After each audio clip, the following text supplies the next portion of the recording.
स्वागत है आप लोग का हमारे यूट्यूब चैनल जेपी एकेडमी में। तो आज के इस वीडियो में क्लास 10th का ज्योग्राफी यानी कि भूगोल का जो पहला चैप्टर है भारती भवन बुक का, जिसका नाम है संसाधन विकास और उपयोग। इस चैप्टर के जितने भी ऑब्जेक्टिव और सब्जेक्टिव क्वेश्चन हैं उन सब का सॉल्यूशन उत्तर आपको इस वीडियो में बहुत ही सरल भाषा में बताने वाले हैं और सारे के सारे क्वेश्चन के आंसर इसी वीडियो में आपको बता देंगे। पहला चैप्टर का जो चैप्टर के लास्ट में भारतीय भवन बुक का जो पहला चैप्टर है उसके लास्ट में जितना भी क्वेश्चंस पूछे गए हैं हर तरह के ऑब्जेक्टिव सब्जेक्टिव लघु उत्तरीय अति लघु उत्तरीय दीर्घ उत्तरीय फिल इन द ब्लैंक सब का आंसर आपको इस वीडियो में बताने वाले हैं। इसके पहले जो आपका बिहार बोर्ड का टेक्स्ट बुक है जो मेन सिलेबस बुक है उसका सारा सॉल्यूशन जो है हर तरह का ऑब्जेक्टिव सब्जेक्टिव क्वेश्चन जो है बनाकर मैंने अपलोड कर दिया है। आपको इसी वीडियो के डिस्क्रिप्शन में लिंक मिल जाएगा, आप उसको भी जरूर देखें क्योंकि बिहार बोर्ड का जो टेक्स्ट बुक होता है उससे ज़्यादा क्वेश्चन पूछा जाता है। ठीक है, इससे भी क्वेश्चन पूछा जाता है तो इसको भी आप क्या करेंगे तैयार कर लेंगे। मैंने पूरा आंसर जो है यहाँ पे आपको बताने वाला हूं तो आप इसको ध्यान से देखेंगे और कॉपी में नोट डाउन कर लेंगे। तो चलिए हम लोग बिना देर के हुए शुरू करते हैं और शुरू करने से पहले आप लोग क्या करें, हमारे यूट्यूब चैनल जेपी एकेडमी को सब्सक्राइब करें। सब्सक्राइब करने से आपको मैं जो भी वीडियो अपलोड करूंगा आपको तुरंत नोटिफिकेशन मिल जाएगा, तो आपको पूरा हेल्प मिलेगा क्योंकि मैं आपको पूरा 10th क्लास का स्पेशली ही यहाँ पे तैयारी करवाता हूँ। हर सब्जेक्ट से रिलेटेड जो भी चैप्टर है उसका सॉल्यूशन आपको मिलता रहेगा। तो चलिए हम लोग शुरू करते हैं चैप्टर का जो भी सॉल्यूशन है उसकी ओर। तो पहला है आपका वस्तुनिष्ठ प्रश्न यानी कि ऑब्जेक्टिव क्वेश्चन और इसमें लगभग भारतीय वन का जो पहला चैप्टर है उसके लास्ट में 8 ऑब्जेक्टिव क्वेश्चन दिए गए हैं तो उसका सॉल्यूशन आपको बताते हैं। तो पहला क्वेश्चन जो है आपका, संसार का सबसे कीमती संसाधन कौन है? निम्नलिखित में से आपको बताना है। आपके पास यहाँ पे ऑप्शन है ए पशु, बी वन, सी खनिज, डी नदियाँ। तो इस प्रश्न का सही उत्तर हो जाएगा खनिज। खनिज जो है संसार का सबसे कीमती संसाधन है।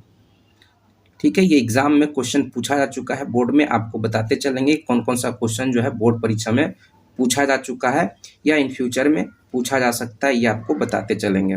ठीक है, दूसरा प्रश्न है आपका, निम्नलिखित में कौन प्राकृतिक संसाधन नहीं है? प्राकृतिक संसाधन का मतलब जो हमें प्रकृति ने दिया है उसका मानव के द्वारा उसमें उसका निर्माण नहीं किया गया है। प्राकृतिक संसाधन का मतलब होता है जो हमें स्वतः प्रकृति के द्वारा दिया गया है, उसमें मानव का कोई भी योगदान नहीं होता है।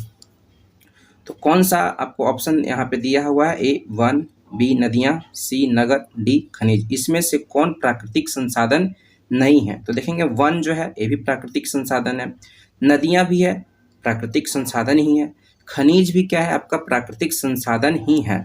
लेकिन यहाँ पे नहीं करके पूछा है कि कौन प्राकृतिक संसाधन नहीं है, तो ऑप्शन सी जो है सही उत्तर हो जाएगा। नगर जो है प्राकृतिक संसाधन नहीं है, ये मानव के द्वारा बसाया जाता है, बनाया जाता है। तीसरा नंबर क्वेश्चन है आपका, इनमें से किस प्राकृतिक संसाधन का भंडार सीमित है? कहने का मतलब कौन सा संसाधन जो है खत्म हो जाएगा, एक लिमिट मात्रा में उपस्थित है। तो आपको ऑप्शन के अकॉर्डिंग बताना है। ए है आपका खनिज तेल का, बी सौर ऊर्जा का, सी हवा का, डी पानी का। तो देखिए इसमें से सही उत्तर हो जाएगा ऑप्शन ए। ऑप्शन ए खनिज तेल जिसको पेट्रोलियम कहा जाता है, जिसको पेट्रोलियम कहा जाता है और ये अनवीकरणीय संसाधन के अंतर्गत आता है। अनवीकरणीय संसाधन के अंतर्गत आता है आपका खनिज तेल। और अनवीकरणीय संसाधन जितने भी है सब के सब क्या है, सीमित, उसके भंडार जो है सीमित मात्रा में है। ये क्या हो सकते हैं, इन फ्यूचर में समाप्त हो सकते हैं यदि इसका दुरुपयोग किया गया तो। उसके अलावा आपको इस प्रश्न का तीसरा का उत्तर तो समझ में आ गया होगा। और उसके अलावा जो ऑप्शन है सौर ऊर्जा, हवा, पानी, ये सभी के सभी जो है समाप्त नहीं होने वाले संसाधन है, यानी कि नवीकरणीय संसाधन है। तो ये सब बातों को आप ध्यान में रखेंगे, यहाँ से बोर्ड एग्जाम में इस तरह के क्वेश्चन जो है बार बार पूछे जाते हैं। नेक्स्ट है 4 नंबर प्रश्न है आपका, इनमें कौन मछलियों के अस्तित्व को खतरे में डाल सकता है? मतलब निम्नलिखित में से आपको बताना है जिसके कारण मछलियों का अस्तित्व जो है, मछलियों का जो जीवन है वो खतरे में पड़ सकता है। तो आपका ऑप्शन है ए वर्षा जल से, बी सागर जल, सी दूषित जल, डी मानव निर्मित बांध। तो इस प्रश्न का सही उत्तर हो जाएगा ऑप्शन सी, दूषित जल से जो है, गंदे पानी से जो है मछलियों का जीवन, मछलियों का अस्तित्व खतरे में पड़ सकता है ना। तो ऑप्शन सी जो है सही उत्तर हो जाएगा। पांचवा है आपका, ज्वारीय ऊर्जा किस प्रकार का संसाधन है। तो ज्वारीय ऊर्जा जो है, यानी कि ज्वार जो है कहाँ आता है आपको, तो ये समुद्रों में आता है ना। ज्वार भाटा सुने होंगे। ज्वार क्या होता है, जब समुद्र की लहरें तेजी से ऊपर की ओर, ऊंचाई की ओर उठती है तो उसको ज्वार कहा जाता है, वही जब नीचे गिरती है तो उसको भाटा कहा जाता है। तो वही होता है आपका ज्वारीय ऊर्जा। तो ज्वारीय ऊर्जा किस प्रकार का संसाधन है, तो आपके पास ऑप्शन है ए नवीकरणीय, बी अजैव, सी मानवकृत, डी जैव। तो इस प्रश्न का सही उत्तर हो जाएगा ऑप्शन ए, ज्वारीय ऊर्जा जो है नवीकरणीय संसाधन के अंतर्गत आते हैं। तो ऑप्शन ए जो है 5 का सही हो जाएगा। 6 नंबर क्वेश्चन है आपका, लौह अयस्क किस प्रकार का संसाधन है। लौह अयस्क जो है निम्नलिखित में से किस प्रकार का संसाधन है। आपके पास ऑप्शन है ए नवीकरणीय, बी अनवीकरणीय, सी जैव, डी मानवकृत। तो इस प्रश्न का सही उत्तर हो जाएगा ऑप्शन बी, लौह अयस्क जो है अनवीकरणीय संसाधन है। कैसा संसाधन है लौह अयस्क, तो अनवीकरणीय संसाधन है। ये सब क्वेश्चन जो है बोर्ड परीक्षा में इस तरह से पूछे जाते हैं। 7 नंबर प्रश्न है आपका, सागर तट से कितने किलोमीटर तक महासागरीय क्षेत्र में पाए जाने वाले संसाधन किसी देश की राष्ट्रीय संपत्ति है। तो देखिए, किसी भी देश के सागर तट से कितने किलोमीटर तक का क्षेत्र जो है पानी में, समुद्र में, वो राष्ट्रीय संपत्ति के अंतर्गत आता है। तो ध्यान देंगे, मान लीजिए भारत है, तो और ये जो आप देख रहे हैं इस साइड में है ना, प्रायद्वीपीय भारत के नीचे ये सब क्या है, सागर तट है। तो सागर तट से 12 समुद्री मील, कितना समुद्री मील, 12 समुद्री मील जो है तक जो क्षेत्र होता है वो क्या होता है आपका, 12 समुद्री मील तक का जो क्षेत्र होता है वो क्या होता है आपका देश की संपत्ति, उसी देश की संपत्ति होती है। तो 12 समुद्री मील, तो 1 समुद्री मील बराबर आप निकालें, किलोमीटर में ऑप्शन दिया है तो आप क्या करेंगे, इसको चेंज करेंगे। 1 समुद्री मील बराबर होता है आपका 1.84 किलोमीटर होता है, ठीक है। और इसको मल्टीप्लाई कर देंगे 12 से मल्टीप्लाई करेंगे तो आपको 19 पॉइंट समथिंग किलोमीटर आएगा, ठीक है। तो इसका उत्तर जो हो जाएगा क्या हो जाएगा, ऑप्शन डी हो जाएगा, यानी कि किसी देश की तटरेखा से 12 समुद्री मील यानी कि 19.2 किलोमीटर तक का क्षेत्र जो है वो आपका उस देश की संपत्ति के अंतर्गत ही आता है, उस देश के संसाधन के अंतर्गत ही आता है। तो इस प्रश्न का सही उत्तर हो जाएगा आपका ऑप्शन डी, 19.2 किलोमीटर। नेक्स्ट है आपका 8 नंबर क्वेश्चन है, तटरेखा से कितने किलोमीटर तक का महासागरीय क्षेत्र किसी देश का अपवर्जक आर्थिक क्षेत्र माना जाता है। तो किसी देश का अपवर्जक आर्थिक क्षेत्र जो है महासागरीय क्षेत्र से 200 किलोमीटर, आपके पास ऑप्शन के अकॉर्डिंग इसका आंसर जो है ऑप्शन बी हो जाएगा। 200 किलोमीटर तक का क्षेत्र जो है ना, ये क्या अपवर्जक आर्थिक क्षेत्र कहलाता है, ठीक है। तो ऑप्शन बी जो है सही उत्तर हो जाएगा। तो इस प्रकार से ऑब्जेक्टिव आपका क्लियर हो गया, ठीक है। 8 ही ऑब्जेक्टिव दिया हुआ था चैप्टर के लास्ट में। अब है फिल इन द ब्लैंक्स, रिक्त स्थानों की पूर्ति करें, है ना। ये सबको बनाने से क्या फायदा होगा आपको कि आपका ऑब्जेक्टिव क्वेश्चन जो भी पूछा जाएगा वो आपका कॉन्सेप्ट क्लियर रहेगा। तो आपसे जैसे भी क्वेश्चन पूछेगा ऑब्जेक्टिव आप आसानी से बना सकते हैं, ठीक है। तो पहला आपका रिक्त स्थान वाला में क्वेश्चन, पहला क्वेश्चन है, प्रकृति प्रदत्त वस्तुएं जो हमारे आर्थिक विकास में सहायक है उसे डैश कहलाती है, उसको क्या कहते हैं। तो यहाँ पे लिख चुके हैं, है ना। इसको संसाधन कहते हैं, ठीक है। इसको आप भी आसानी से बना सकते हैं, बहुत ही आसान तरीके से क्वेश्चन पूछा है। दूसरा नंबर क्वेश्चन है फिल इन द ब्लैंक्स, यहाँ पे खाली जगह, तभी संसाधन बन पाती है जब उनका उपयोग सिंचाई, विद्युत उत्पादन, मत्स्योद्यम या यातायात के लिए किया जाता है। तो यहाँ पे भराएगा नदी, यानी कि इसको पढ़ेंगे नदी तभी संसाधन बन पाती है जब उसका यानी उनका उपयोग सिंचाई के रूप में, विद्युत उत्पादन के रूप में, मत्स्योद्यम मतलब मछली पालन के लिए और यातायात आने जाने के लिए किया जाता है, तभी नदी जो है संसाधन कहलाता है। ऐसे जब नदी का कोई उपयोग नहीं होगा तो संसाधन वो नहीं कहलाएगा, कहने का मतलब ये है। तीसरा नंबर क्वेश्चन है आपका, कृषि कार्य के लिए मानव जिस संसाधन का उपयोग करता है वह डैश है। तो कृषि कार्य के लिए मानव किसका उपयोग करता है, भूमि का उपयोग करता है। खेती करने का काम कहाँ पे होता है, भूमि पर होता है, जमीन पे, मिट्टी पे होता है। तो यहाँ पे फिल इन द ब्लैंक्स में भूमि जो है भराएगा। नेक्स्ट है आपका 4 नंबर, पशुओं के लिए भूमि पर ही डैश मिलते हैं, अतः चारण भूमि के संरक्षण की आवश्यकता होती है। तो यहाँ पे घास का मैदान हो जाएगा। पशुओं के लिए भूमि पर ही क्या होता है, घास के मैदान होते हैं, अतः चारण भूमि के लिए के संरक्षण की आवश्यकता होती है। ठीक है, तो यहाँ पे घास के मैदान जो है सही उत्तर हो जाएगा। इस प्रकार से 4 ही fill in the blanks question था। ठीक है, आपका फिर है मिलान करने वाला। तो यहाँ पे देखिए मिलान करना है, तो यहाँ पे मिलान किया हुआ है आपका। ठीक है, मिलान करके सामने सामने आंसर लिख दिए हैं। ऐसा तो क्वेश्चन एग्जाम में नहीं आता मिलान करने वाला, लेकिन आपको बस सीखना है, जानना है। ठीक है, ऑब्जेक्टिव बनाकर पूछा जा सकता है।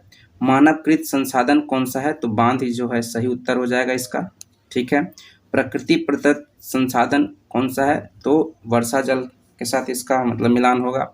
नवीकरणीय संसाधन, नवीकरणीय पशुधन, पशुधन जो है पशु से संबंधित जो भी चीज़ें हैं वो क्या हो जाएगा, नवीकरणीय में आ जाएगा। और अनवीकरणीय में आपका पेट्रोलियम आ जाएगा। अनवीकरणीय में क्या हो जाएगा, पेट्रोलियम, कोयला, ये सभी जो है अनवीकरणीय में आता है। तो इस तरह से ये मिलान किया हुआ है। ठीक है, कर दिए हैं। फिर आपका कारण बताएं, कुछ लाइन लिखा हुआ है, स्टेटमेंट लिखा हुआ है, उसको आपको पढ़ना है। पढ़ने के बाद आपको वहाँ से समझ में आएगा कि हाँ क्या पूछा जा रहा है। ठीक है, तो उसको जो पूछा जा रहा है उसके हिसाब से आपको कारण बताना है। तो पहला कारण है, कोयला और लोहा दोनों खदान से प्राप्त होते हैं, परंतु लोहे को अजैव तथा कोयले को जैव संसाधन कहा जाता है। क्यों कहा जाता है? सही बात है, कोयला और लोहा आप सबको पता होगा, कोयला और लोहा दोनों धरती के नीचे से खदानों में, खानों से निकाले जाते हैं, लेकिन लोहे को जो है अजैव कहा जाता है और कोयले को जैव संसाधन कहा जाता है। तो यहाँ पे ध्यान से सुनेंगे कि जो कोयला होता है ना, कोयला का निर्माण जो होता है वो जीव जंतु, पेड़ पौधों यानी कि वनस्पतियों के अवशेषों से होता है, और उसके निर्माण में हजारों लाखों वर्ष लगते हैं, है ना। हजारों लाखों वर्ष तक क्या होते हैं, जीव जंतु, पेड़ पौधों के जो अवशेष होते हैं, मरे हुए जो शरीर होते हैं, परत दर जमते जाते हैं, जमते वो क्या होते हैं, किस में बदल जाते हैं, वो आपका ईंधन में बदल जाते हैं। ठीक है, पेट्रोलियम में, कोयला में परिवर्तित हो जाते हैं। ठीक है, तो ये कोयला जो है जीव जंतुओं से मिलकर बना हुआ है, इसलिए इसको कह सकते हैं पेड़ पौधों से मिलकर बना हुआ है, इसलिए कोयला को जैव संसाधन कहा जा सकता है, क्योंकि ये सजीव चीज़ों से मिलकर बना है। लेकिन लोहा जो है वो सजीव चीज़ों से मिलकर नहीं बना है ना। लोहा जो है सजीव चीज़ों से मिलकर नहीं बना है, इसलिए लोहा को अजैव संसाधन कहेंगे, है ना। जैव और अजैव संसाधन का मतलब आपको बहुत अच्छे से बता ही चुके हैं। जैव संसाधन का मतलब क्या होता है, जिसमें जो सजीव होते हैं। ठीक है, और जैव का मतलब होता है जो निर्जीव होते हैं, जिसमें जान नहीं होता है। तो कोयला का जो निर्माण होता है सजीव चीज़ों से होता है। ठीक है, यहाँ जो आपको समझाए वही चीज़ यहाँ पे लिखा हुआ है। कोयला का निर्माण जीव जंतु और पेड़ पौधों के अवशेषों से होता है। जब हजारों लाखों वर्षों तक ये अवशेष परत दर परत क्या होते हैं, जमते चले जाते हैं, है ना, तब इसका क्या होता है, निर्माण होता है। इसलिए कोयला को जैव संसाधन कहा जाता है, क्योंकि सजीवों से मिलकर बना हुआ है, और लोहा, है ना, जीव जंतु और वनस्पति के अवशेषों से मिलकर नहीं बना होता है, इसलिए लोहा को अजैव संसाधन कहा जाता है। ठीक है, आपको कारण समझ में आ गया होगा कि कोयला को जैव संसाधन क्यों कहा जाता है और लोहा को अजैव संसाधन क्यों कहा जाता है। नेक्स्ट स्टेटमेंट है, नेक्स्ट लाइन है आपका, वर्तमान काल में सतत पोषणीय विकास पर अधिक बल दिया जा रहा है। क्यों? सतत पोषणीय विकास पर वर्तमान में बहुत ज़्यादा बल दिया जा रहा है। क्यों?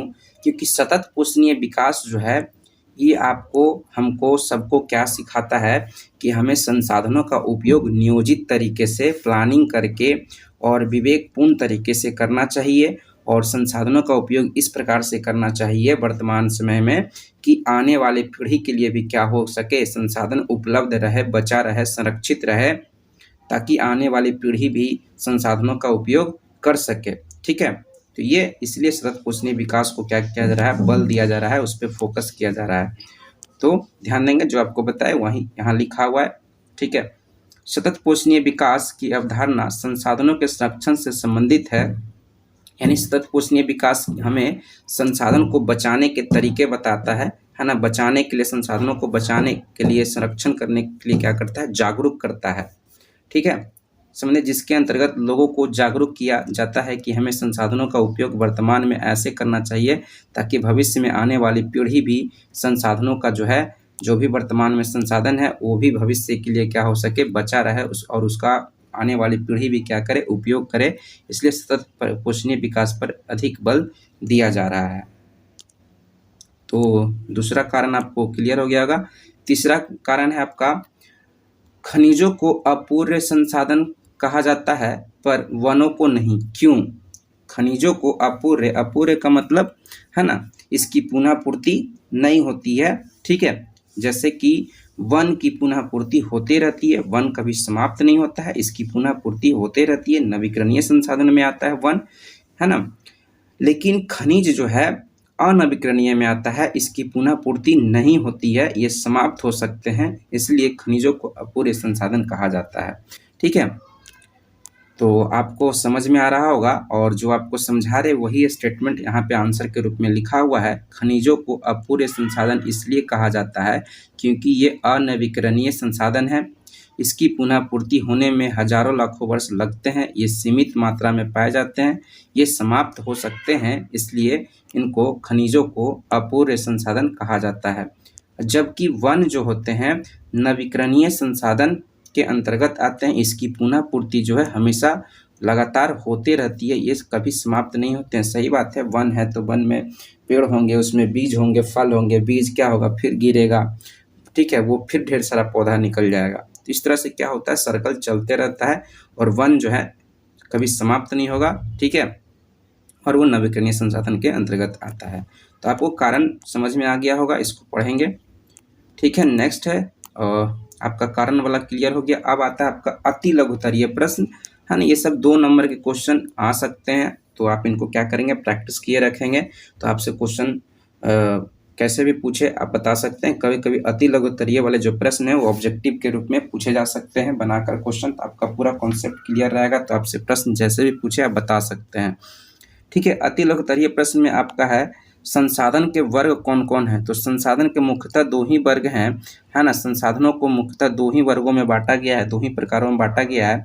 पहला आपका है प्रकृति प्रदत्त संसाधन, जितना भी जैसे कि नवीकरणीय संसाधन हो गया, अनवीकरणीय हो गया, जैव हो गया, अजैव हो गया, सब कहीं ना कहीं क्या है, आपका प्रकृति प्रदत्त ही संसाधन है। मानवकृत संसाधन यानी कि जो मानवों के द्वारा बनाया गया है ना, यानी कृत्रिम संसाधन जिसको कहते हैं, है ना। तो 2 तरह के संसाधन जो है मुख्य रूप से हैं, जिनको आप ध्यान में रखेंगे। तो ये 1 नंबर के लायक अति लघुतरीय प्रश्न है, यानी इसको 1 शब्दों में और कम से कम वाक्यों में उत्तर देना होता है अति लघुतरीय प्रश्नों का, तो ठीक है।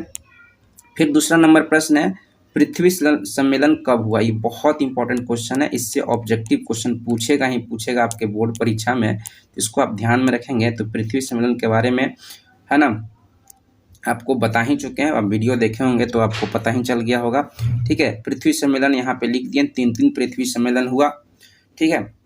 जितना भी पृथ्वी सम्मेलन हुआ उसका मुख्य उद्देश्य था संसाधनों का संरक्षण करना, ठीक है। जो भी संसाधन का दुरुपयोग हो रहा है उसको संरक्षण करने के लिए, है ना। संसाधनों के दुरुपयोग होने से बहुत सारा समस्या जो है उत्पन्न होता है, ठीक है। तो उन सभी समस्याओं को दूर करने के लिए तरह तरह के मतलब पृथ्वी सम्मेलन समय समय पर क्या हुआ, पृथ्वी सम्मेलन हुआ। तो प्रथम पृथ्वी सम्मेलन जो है आपका, प्रथम पृथ्वी सम्मेलन आपका 1992 में हुआ, है ना, रियो डी जेनेरियो में हुआ, जो ब्राज़ील देश में पड़ता है। तो ये सब पृथ्वी सम्मेलन कब हुआ, कौन सा पृथ्वी सम्मेलन कब हुआ, कहाँ हुआ, ये सब चीज़ आप याद रखेंगे, क्योंकि यहाँ से बोर्ड परीक्षा में तीनों पृथ्वी सम्मेलन में से किसी भी पृथ्वी सम्मेलन का एक क्वेश्चन जो है ऑब्जेक्टिव आपसे पूछेगा ही पूछेगा। द्वितीय पृथ्वी सम्मेलन जो है 5 साल के बाद, है ना, 5 साल के बाद जो है 1997 में हुआ और न्यूयॉर्क में हुआ। न्यूयॉर्क कहाँ पड़ता है आपका, USA United state of America में पड़ता है, ठीक है। तृतीय पृथ्वी सम्मेलन जो है आपका 2002 में जोहान्सबर्ग में हुआ, जो कि दक्षिण अफ्रीका देश में पड़ता है। तो तीनों पृथ्वी सम्मेलन को आप लोग याद रखेंगे, कौन सा, है ना, पृथ्वी सम्मेलन का नंबर, है ना, कब हुआ, कहाँ हुआ, किस देश में हुआ, ये सबसे याद रखेंगे तो आपसे क्वेश्चन आएगा तो आप बना देंगे, ठीक है। ये आपका अति लघुतरीय प्रश्न का था, 2 ही क्वेश्चन था अति लघुतरीय में, ठीक है, 2 ही क्वेश्चन था, ठीक है। अब आता है आपका लघुतरीय प्रश्न। क्या आता है, लघुतरीय प्रश्न, जो अक्सर 2 नंबर में पूछे जाते हैं।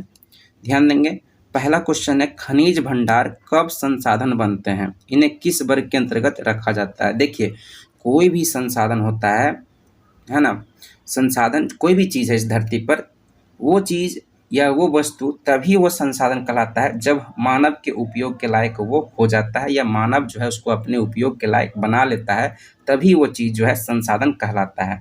तो खनिज भंडार जो है कब संसाधन बनते हैं, तो जो धरती के नीचे बहुत सारे खनिज पड़े हुए हैं, तो वो संसाधन नहीं है, लेकिन वो संसाधन बन सकते हैं। कब बनेंगे, जब मानव उसको निकाल करके अपने उपयोग के लिए विभिन्न विभिन्न तरह की चीज़ें बना लेगा। विभिन्न तरह के, जैसे खनिजों से बहुत सारे धातु निकाल लिए जाते हैं, है ना, तो उसको निकाल करके अपने जीवन में उपयोग करेगा, तब वो क्या होगा, संसाधन कहलाएगा।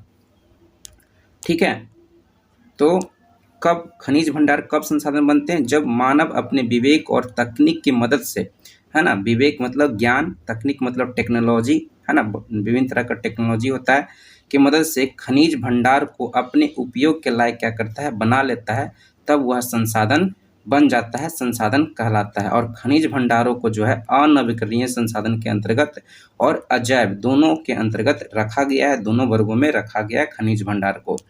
तो लघु उत्तरीय का पहला आपका क्लियर हो गया होगा।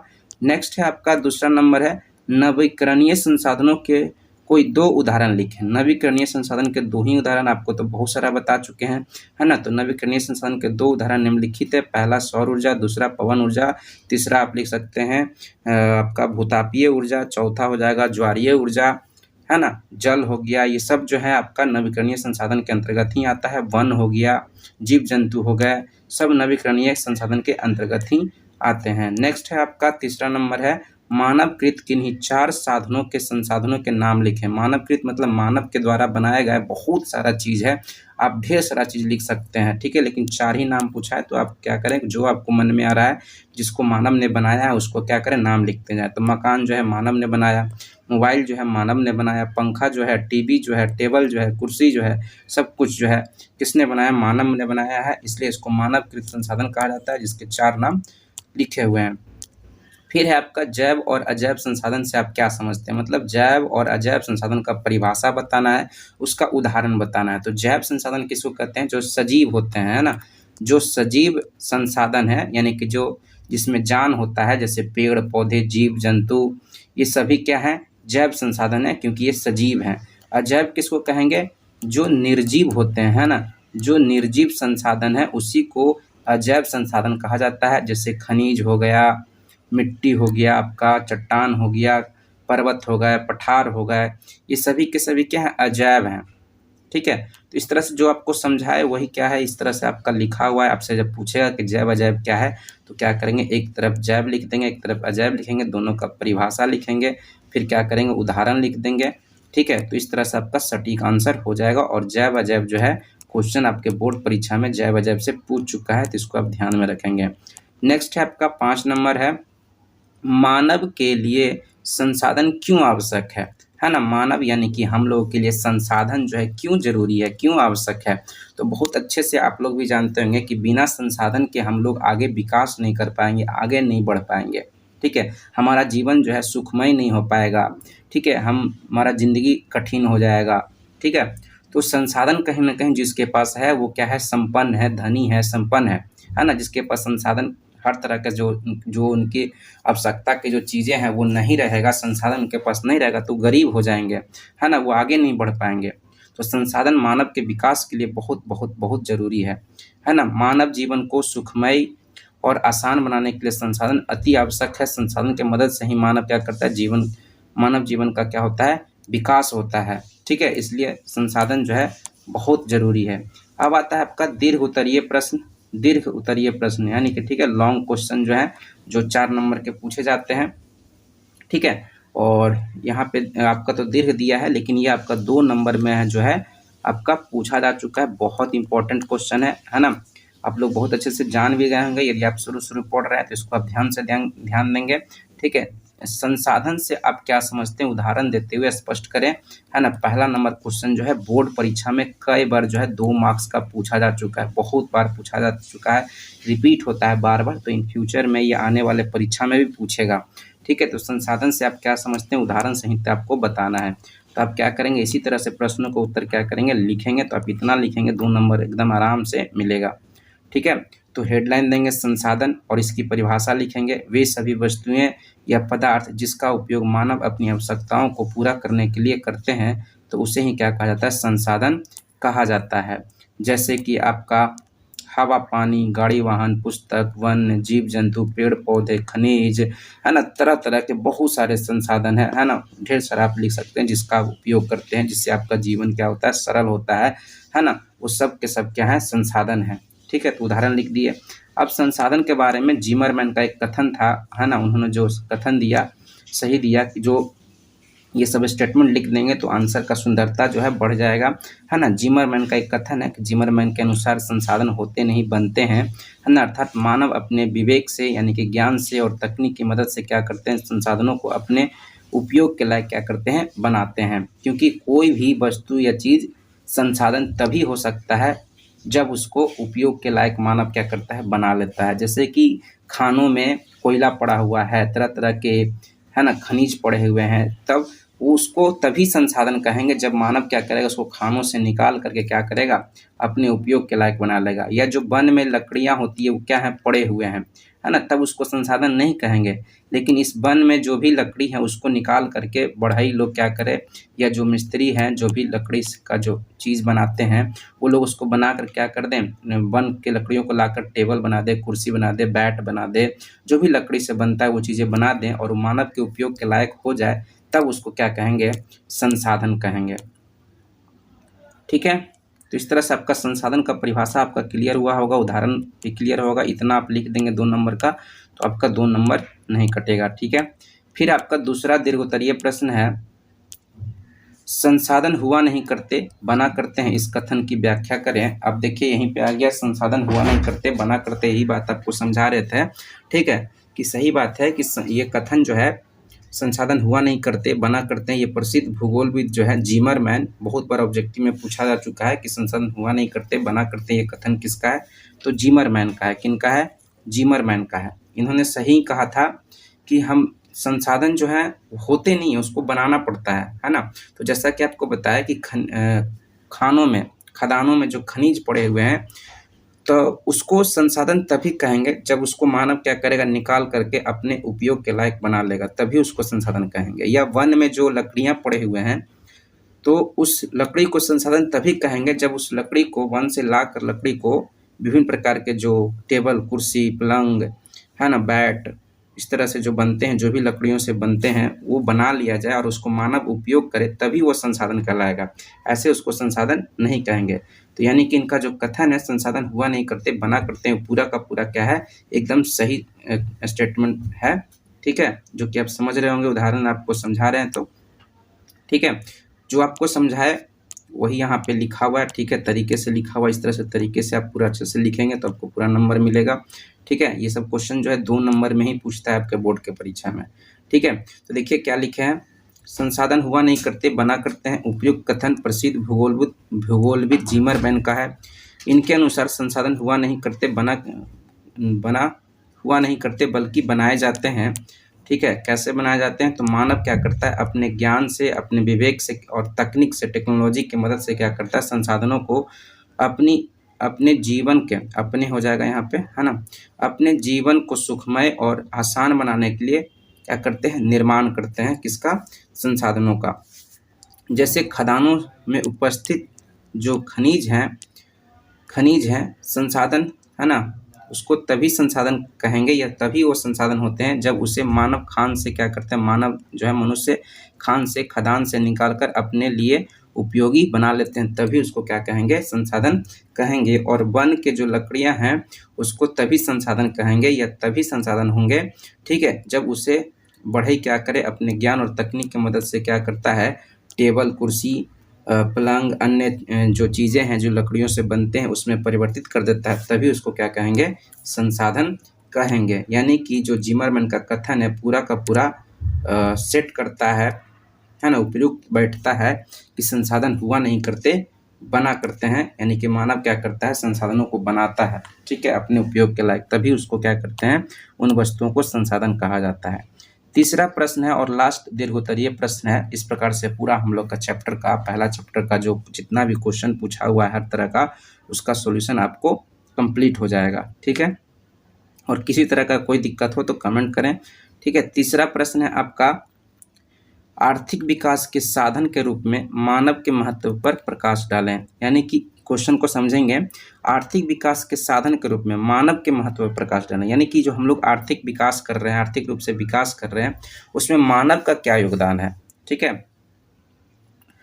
तो हम लोग जो विकास कर रहे हैं और विकास करने के लिए बहुत सारे संसाधनों की आवश्यकता होती है, और उन संसाधनों को जो है एक तरीके से बनाने का काम, उसका मूल्य में परिवर्तन करने का काम, उसको नया रूप देने का काम कौन करता है? मानव करता है। मानव ही क्या करता है? अपने ज्ञान से, है ना, विभिन्न तरह के कौशल से, है ना, स्किल से, और विभिन्न तरह के तकनीक से, टेक्नोलॉजी से क्या करता है? चीज़ों को, वस्तुओं को क्या करता है? संसाधन का रूप देता है, और वो मानव के उपयोग के लायक हो जाता है, जिससे जीवन क्या होता है? और सरल हो जाता है, और आसान हो जाता है। ठीक है, और हम लोग क्या करते हैं? इस प्रकार से विकास करते हैं। तो कहीं ना कहीं आर्थिक विकास में, इकोनॉमिकल डेवलपमेंट में जो है मानव का ही योगदान है। मानव के बिना हम लोग आर्थिक रूप से विकास नहीं कर सकते हैं, क्योंकि जितने भी संसाधन है उसको नया रूप देने का काम जो है ना, संसाधनों को व्यवस्थित करने का काम जो है वो मानव का ही है। ठीक है, जो आपको समझा रहे वही बात यहाँ पे लिखा हुआ है, तरीके से लिखा हुआ है। ठीक है, ध्यान देंगे। आर्थिक विकास के साधन के रूप में मानव का महत्व, मानव, है ना, यहाँ से देखेंगे, मानव ही अपनी आवश्यकताओं की पूर्ति के लिए ज्ञान और विभिन्न तकनीकों की मदद से विभिन्न प्रकार की वस्तुओं और पदार्थों का क्या करता है? निर्माण करता है ना। इसलिए मानव का बहुत महत्व है आर्थिक विकास में। प्रकृति में जो भी चीज़ें हैं उसे मानव ही उपयोगी बनाता है ना। जो भी प्रकृति में चीज़ें हैं, है ना, पर्वत ही है तो पर्वत से बहुत सारे पहाड़ों से बहुत सारे तरह तरह के चट्टान, पत्थर, है ना, जिससे सड़क बनता है, मकान बनता है, वो सबको ला करके उपयोगी कौन बनाता है? मानव ही तो बनाता है। मानव में खोज करने की क्षमता न रहे तो सारे प्राकृतिक पदार्थ बेकार पड़े रह जाएंगे। सही बात है। फिर इसी प्रकार कहा जा सकता है कि सभी प्राकृतिक वस्तुएं मानव के बिना अविकसित है। जितना भी प्राकृतिक चीज़ें हैं, मानव के बिना उसका विकास ही नहीं किया जा सकता है। मानव ही अपने ज्ञान और तकनीक से संसाधनों के मूल्य में क्या करता है? परिवर्तन लाता है। तो मानव जो है कहीं ना कहीं आर्थिक विकास के लिए बहुत जिम्मेदार है। ठीक है, उसकी बहुत भूमिका है। अतः स्पष्ट है, हम लोग कह सकते हैं कि आर्थिक विकास में मानव का महत्व जो है सर्वाधिक है, बहुत ज़्यादा है। इसके बिना आर्थिक विकास की गाड़ी जो है आगे नहीं बढ़ सकती है। मानव के बिना जो है हम लोग जो आर्थिक रूप से विकास नहीं कर सकते हैं। आर्थिक विकास की जो गाड़ी है वो आगे नहीं बढ़ सकती है। तो इस प्रकार से जितना भी आपको समझाए, जितना भी आपको यहाँ पे आंसर लिखा हुआ है, बहुत ही सटीक, बहुत ही खोज कर लिखे हैं। ठीक है, एक भी इसमें आपको गलती नज़र नहीं आएगा। ठीक है, इस प्रकार से जितना भी है सॉल्यूशन आपका पहला चैप्टर का बता दिए। आपको कोई भी दिक्कत हो तो कमेंट करें। ठीक है, सारा चीज़ उपलब्ध करवाएंगे आपके लिए। 10th क्लास का स्पेशल यहाँ पे तैयारी होता है, तो अपने दोस्तों को भी जोड़ें। ठीक है, चैनल को सब्सक्राइब करें। Thank you.